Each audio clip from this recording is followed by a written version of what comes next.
Now I am going to start practice set 2.1. Question number 1. Identify with reason which of the following are Pythagorean triplets. Here triplets are given 3, 4, 5, 4, 9, 12, 5, 12, 13 in this way. First we should know what is meant by Pythagorean triplets. If a triplet of natural number, in a triplet of natural number, if the square of the largest number is equal to the sum of the squares of the remaining two numbers, then this triplet is called as Pythagorean triplet. For example, 6, 8, 10. This is a triplet of natural numbers. 6, 8, 10. These are the triplet of natural numbers.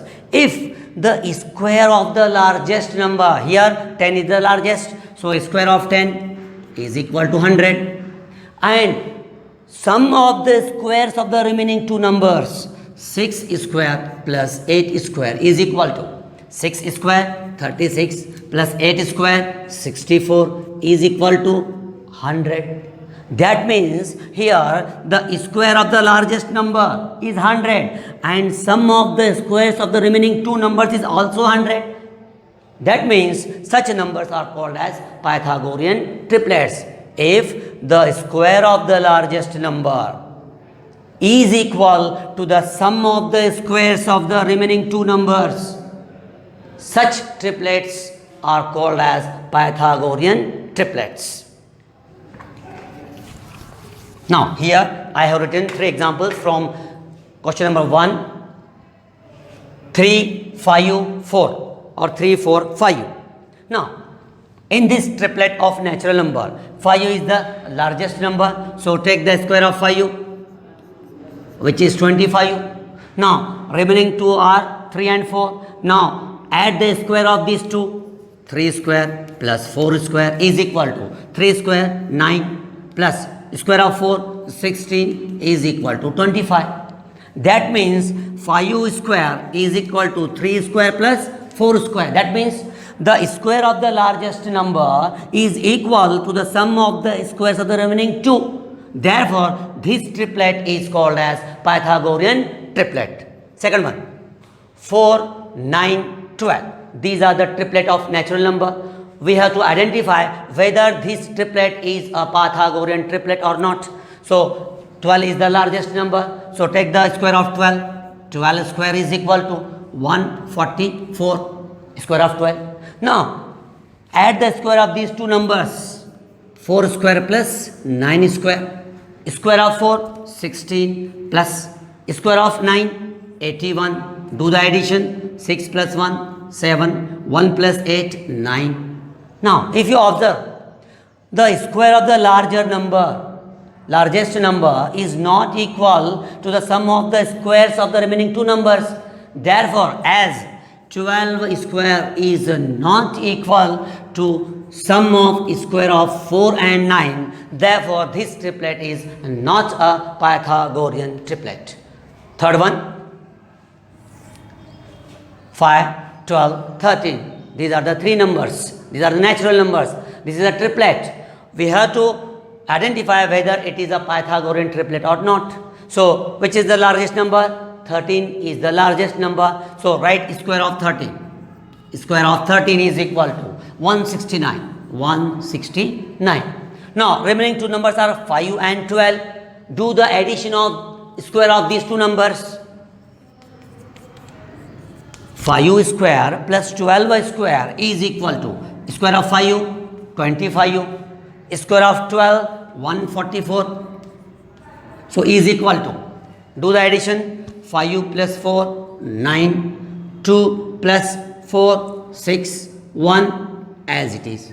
So, again the square of the largest number, which is 169, is equal to the sum of the square of the remaining two numbers.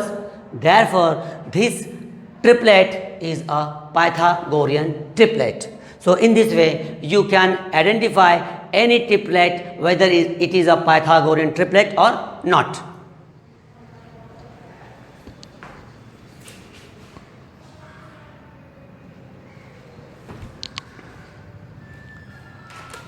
Now I have written 3 examples from practice set 2.1.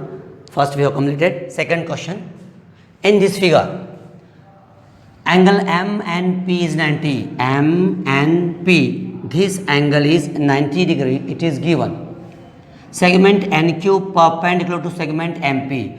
Segment NQ is perpendicular to segment MP. MQ is 9. QP is 4. QP is 4. Find the value of NQ. Find the value of NQ. Listen the question. In this triangle MNP, this angle MNP is 90 degree. Segment MQ is 9. Segment QP is 4. Find the value of NQ. If you observe carefully, it is a right angled triangle in which perpendicular segment is drawn to the hypotenuse.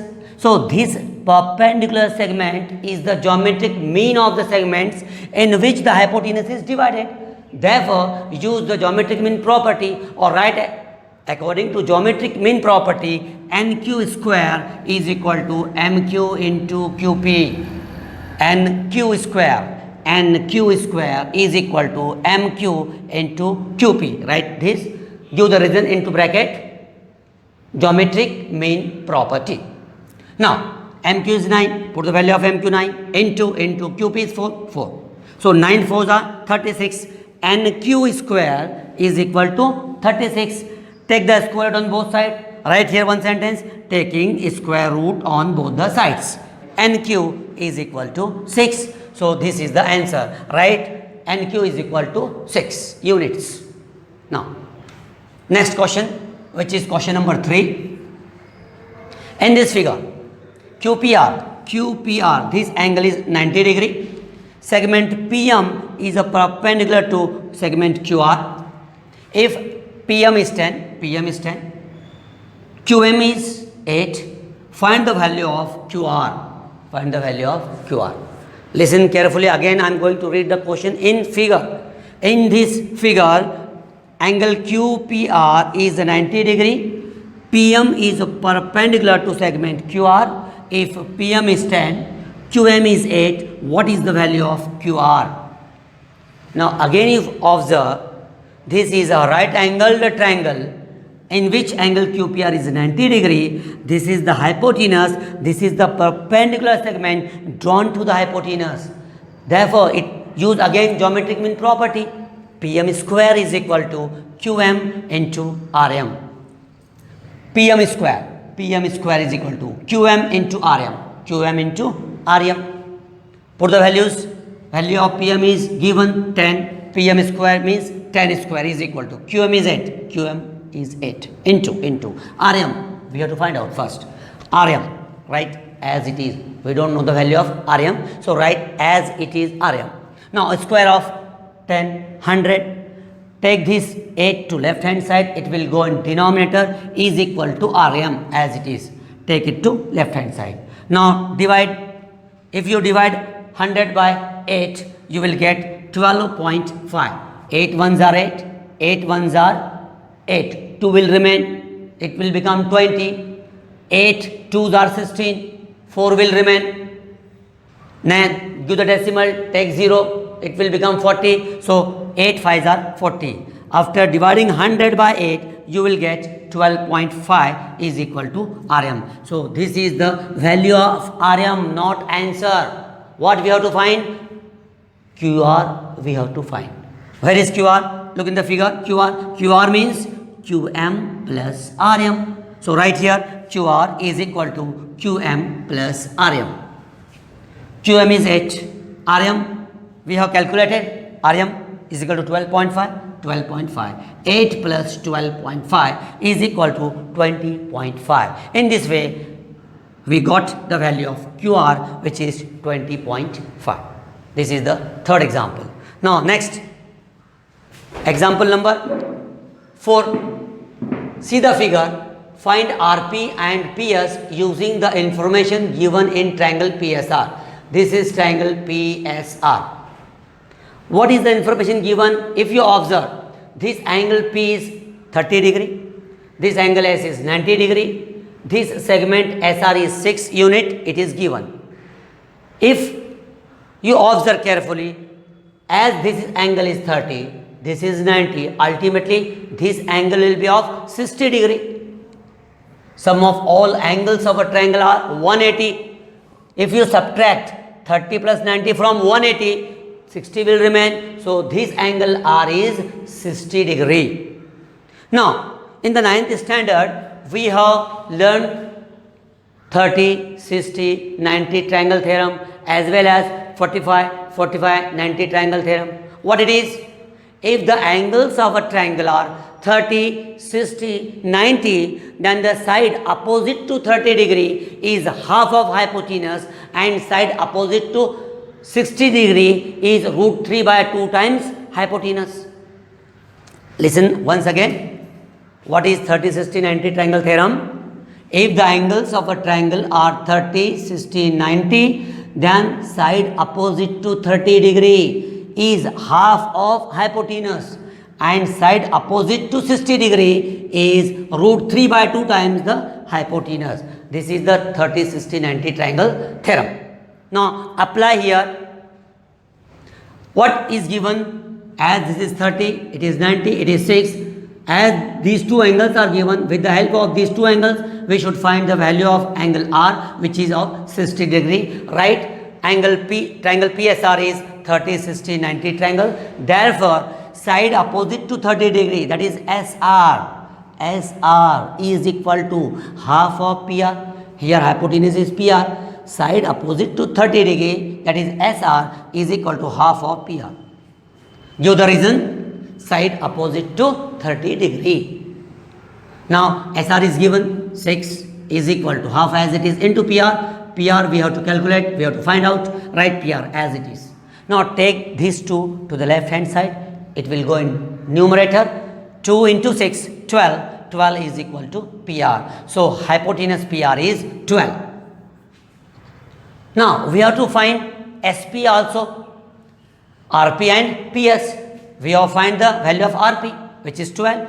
SP or PS, this side is opposite to 60 degree angle. So value of this PS, this side, which is opposite to 60 degree, is equal to root 3 by 2 times the hypotenuse.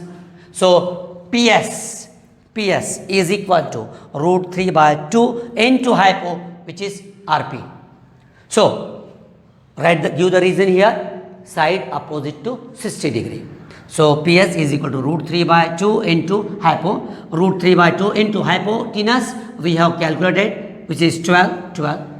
Root 3 by 2 into 12. 2 ones are 2. 2 6 are 12. 6 into root 3. 6 root 3. So value of PS is 6 times root 3. That is 6 root 3. In this way, this example number 4 is completed. So I have taken 4 examples from this practice set 2.1. In the next lecture, we will see the remaining examples.